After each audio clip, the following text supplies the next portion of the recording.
ઘણા ટાઈમ પછી ફાઇનલી આપણા ઘરે મેઘરાજાનું વેલકમ થઈ ગયું છે. તો સવારમાં મસ્ત મજાનો વરસાદ પડી રહ્યો હતો. તો હવે મસ્ત મજાના વરસાદમાં કંઈક ગરમા ગરમ અને તીખું ખાવાની કંઈક મજા જ અલગ આવે. તો ચાલો આજે આપણે બનાવશું ડુમ્મસના ફેમસ એવા ટામેટા ભજીયા. તો જો એના માટે મેં લઈ લીધો છે અહીંયા 1 વાટકો ભરીને ચણાનો લોટ. અને આપણા ભજીયામાં જરાક પણ તેલ ના રહે અને ક્રિસ્પી બને એના માટે મેં અહીંયા 1 વાટકી કરતાં પણ ઓછો એવો ચોખાનો લોટ લીધેલો છે. સ્વાદ અનુસાર મીઠું, હિંગ, અજવાઈન અને 1 વાટકી ભરીને લીલા ધાણા અને 1 ચમચી કરતાં પણ ઓછી એવી હિંગ. પછી આપણે એક તપેલું લઈ લેવાનું છે. તપેલાની અંદર ચણાનો લોટ અને અહીંયા ચોખાનો લોટ, સ્વાદ અનુસાર મીઠું, ધાણા અને બધી જેટલી પણ વસ્તુ લીધેલી હતી બધી જ વસ્તુ આની અંદર સારી રીતે મિક્સ કરી લેવાની છે. અને પછી એની અંદર સ્વાદ અનુસાર મીઠું એડ કરી દેવાનું છે. અને પછી બધી જ વસ્તુને સારી રીતે મિક્સ કરી લેવાની છે. અને એની અંદર આપણે થોડું પાણી એડ કરતા જવાનું છે અને એક ઠીક બેટર બનાવવાનું છે. આની અંદર આપણો ચણાનો લોટ ઢીલો ન થાય એટલે કે બેટર ઢીલું ન થઈ જાય એનું ખાસ કરીને ધ્યાન રાખવાનું છે. બસ જો સરસ રીતે આપણે બધા જ મસાલા અંદર સારી રીતે મિક્સ થઈ ગયા છે. તો હવે આ બેટરને આપણે 10 મિનિટ જેટલો ટાઈમ આપશું, એટલે કે 10 મિનિટ જેટલો રેસ્ટ કરવા દઈશું.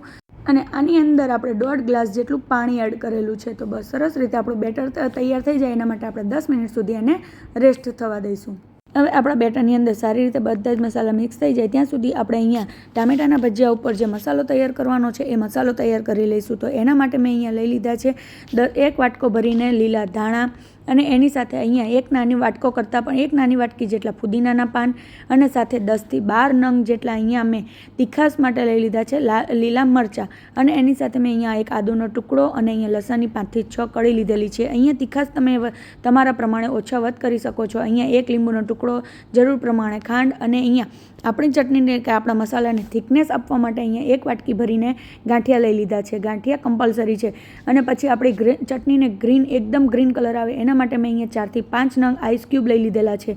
અને એની અંદર 1 ચપટી જેટલો અહીંયા મેં લઈ લીધો છે ચાટ મસાલો. બસ આ બધી જ વસ્તુને આપણે મિક્સર ગ્રાઇન્ડની અંદર ગ્રાઇન્ડ કરી લેવાની છે.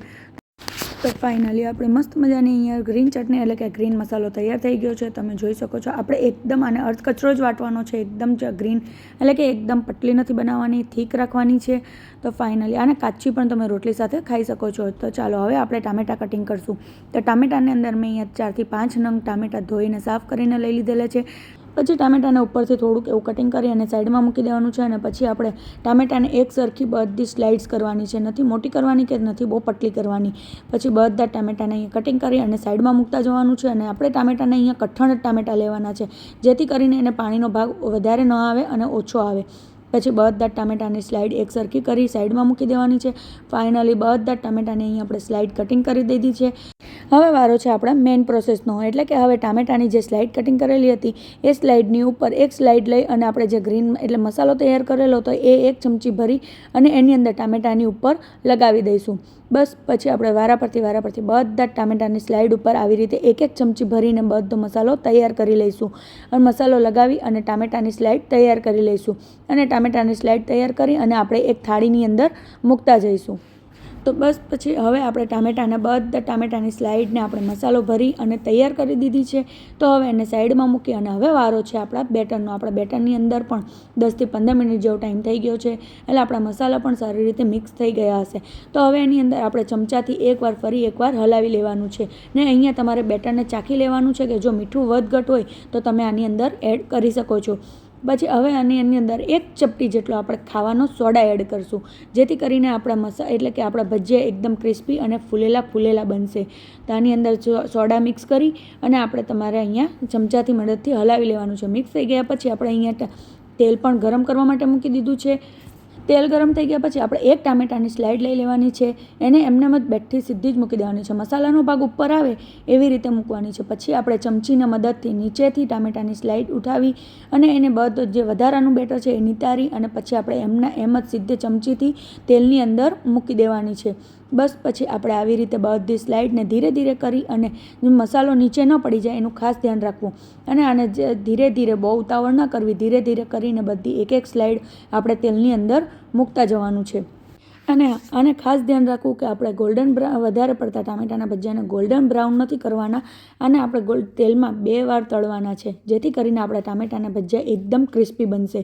બસ તો પછી આપણે ટામેટાના ભજીયાને તળાઈ અને એક વાસણની અંદર લઈ લેવાના છે. કાણાવાળા વાસણની અંદર લઈશું તો એની અંદરથી વધારાનું તેલ પણ નીચે પડી જશે.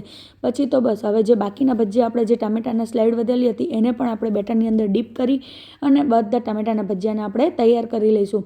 અને એની સાથે આપણે અહીંયા ગ્રીન મરચાં પણ તળી લીધેલા છે, એટલે કે લીલા મરચાં પણ તળી લીધા છે. તો તૈયાર છે આપણા ડુમ્મસના ફેમસ એવા ક્રિસ્પી ટામેટાના ભજીયા.